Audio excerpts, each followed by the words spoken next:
2022 के विधानसभा चुनाव से पहले योगी कैबिनेट के बाद सभी 7 नए मंत्रियों को उनका प्रभार सौंप दिया गया। माना यह जा रहा है कि आज से सभी नए मंत्री अपने अपने विभाग की जिम्मेदारी संभालने लगेंगे। सभी 7 नए मंत्री अपने मंत्रालय का आज से प्रभार संभाल सकते हैं। और यहां पर आपको बताएं कि कैबिनेट मंत्री जितिन प्रसाद को प्राविधिक शिक्षा विभाग दिया गया है। इसके अलावा बाकी सभी 6 राज्य मंत्रियों में से पलटू राम सैनिक कल्याण और होमगार्ड विभाग दिया गया है, संगीता बिंद को सहकारिता विभाग दिया गया है, छत्रपाल गंगवार को राजस्व विभाग दिया गया है, संजीव कुमार गौड़ को समाज कल्याण और अनुसूचित जाति और जनजाति कल्याण विभाग दिया गया है। ऐसे ही धर्मवीर प्रजापति को औद्योगिक विकास विभाग दिया गया है। दिनेश खटीक को जल शक्ति और बाढ़ नियंत्रण विभाग का प्रभार मिला है राज्य मंत्री के तौर पर। चलिए अब सीधा लखनऊ चलते हैं और शैलेश अरोड़ा इस वक्त हमारे साथ हैं, हमारे सहयोगी, और उनके साथ मौजूद हैं राज्य मंत्री धर्मवीर प्रजापति। शैलेश, मंत्री जी क्या आज अपना प्रभार संभालेंगे, और संभालेंगे तो कब संभालेंगे, कितना उत्साह है?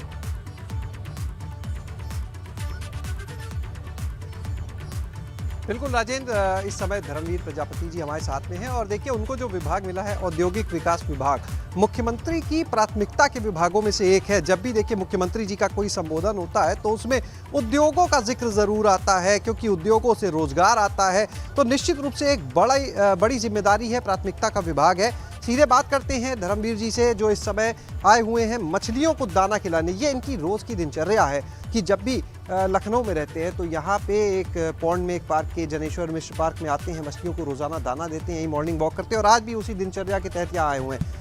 मंत्री जी बहुत बहुत बधाई, विभाग भी मिल गया आपको। जी धन्यवाद, आपका बहुत बहुत धन्यवाद और आभार व्यक्त करूँगा माननीय मुख्यमंत्री जी का। एक सामान्य परिवार के व्यक्ति को पहले एमएलसी बनाया और संगठन का आभार व्यक्त करूँगा। सामान्य परिवार के व्यक्ति को एमएलसी बनाया, उसके बाद मंत्री बनाया। ये बताएं, बहुत प्राथमिकता का विभाग है मुख्यमंत्री जी की, औद्योगिक विकास विभाग, तो क्या सोचते हैं कैसे काम करेंगे? मुझे भी बहुत अच्छा लगा है कि उद्योग से जुड़े हमारे जो श्रमिक भाई हैं उनको जोड़ने के लिए, उनको एक रोज़गार देने के लिए एक बहुत बड़ा अवसर मुझे माननीय मुख्यमंत्री ने दिया है, भरोसा जताया है। मेरी पूरी प्राथमिकता रहेगी, कोशिश रहेगी कि मैं उस पर जो है खरा उतरूँ और माननीय मुख्यमंत्री जी भरोसा जताया उनके मुताबिक काम करूँ।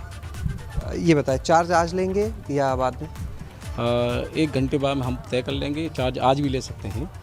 और मैं अपने कुछ हमारे जो महापुरुष हैं उनसे चर्चा करके जैसे ही 10-15-20 मिनट में पता चल जाएगा तो बता देंगे आपको। ये बताएं कि जैसा हमने कहा कि बहुत ज़्यादा मुख्यमंत्री की प्राथमिकता का विभाग है, तो जाहिर सी बात है कि निगाहें भी आपके ऊपर बहुत ज़्यादा रहेंगी। पहले माटीकला बोर्ड के अध्यक्ष के तौर पर आपके पास जब जिम्मेदारी रही तो उसमें आपने काम किया, लेकिन अब जब उद्योगों की बात आती है, उद्योगों को बढ़ावा देने की बात आती है, भले सहयोगी मंत्री के तौर पर, राज्य मंत्री के तौर पर, किस तरह से काम करेंगे, कुछ सोचा है आपने? देखिए ये बात आपकी सही है कि माननीय मुख्यमंत्री की दृष्टि रहेगी और मैं भी चाहता हूँ कि उनकी दृष्टि हम पे रहे, और उनकी दृष्टि अगर रहेगी हम पे तो हमें काम करने में और आनंद आएगा और हम और गंभीरता से उस काम को आगे ले जाएंगे। बहुत अच्छा लगा मुझे। अगर बात करें प्रदेश में उद्योगों की स्थिति की, 4.5 साल की सरकार हो चुकी है, तो उसे आप किस तरह से देखते हैं, जो आपका अपना ऑब्जर्वेशन है अभी? जितना हमें समय मिला है हम उद्योग को बढ़ाने के लिए, और क्योंकि उद्योग हमारा जितना बढ़ेगा उतना ही हमारे उद्योग से जुड़े हमारे श्रमिक हैं, श्रमिक भाई हैं, उनको एक रोज़गार मिलेगा। मैं मानता हूं कि ये एक इससे बड़ा धार्मिक काम नहीं हो सकता। रोज़गार देने का काम तो आपने माटीकला बोर्ड में भी किया है। हाँ किया था, बहुत अच्छा आत्मसंतुष्टि हुई उससे कि लोगों को रोज़गार दिया। और माननीय मुख्यमंत्री ने अपील की, हमारे प्रधानमंत्री जी ने अपील की लोगों से कि मिट्टी के दिए जलाएं और कोई गिफ्ट में भी दें तो मिट्टी की मूर्तियाँ दें, मिट्टी के दिए दें। उससे क्या है कि एक जो व्यक्ति 10,000 रुपये के दिए बेचता था या मूर्तियाँ बेचता था, उनके 1-1 लाख, 1.5 लाख, 2-2 लाख की बिक्री हुई। एक हमारे यहाँ प्रदर्शनी लगाई थी हमने, और एक व्यक्ति 3-3, 4-4, 5-5, 9-9, 10-10 लाख की बिक्री हुई। वो पूरे साल में नहीं कमा पाते, 1 हफ्ते में कमाई। मंत्री जी ठीक कह रहे हैं शैलेश, ये बात सच है कि संतुष्टि होती है ये जो बात वो को कह रहे हैं कि लोगों का रोजगार बढ़ा है, उनकी बिक्री बढ़ी है, जो बहुत ही छोटे जो मैन्युफैक्चरर्स हैं उनको इस वजह से बहुत लाभ हुआ, ये बात बिल्कुल ठीक है शैलेश। लेकिन छोटे और मझोले उद्योग जो है कोरोना काल में बहुत बुरी तरीके से प्रभावित हुए हैं, बहुत सारा रोजगार गया है वहां पर। उसको लेकर मंत्री जी क्या सोचते हैं, कैसे उसको रिवाइव किया जाएगा, कैसे उन लोगों को दोबारा रोजगार मिलेगा, कैसे गाड़ी पटरी पर लौटेगी शैलेश?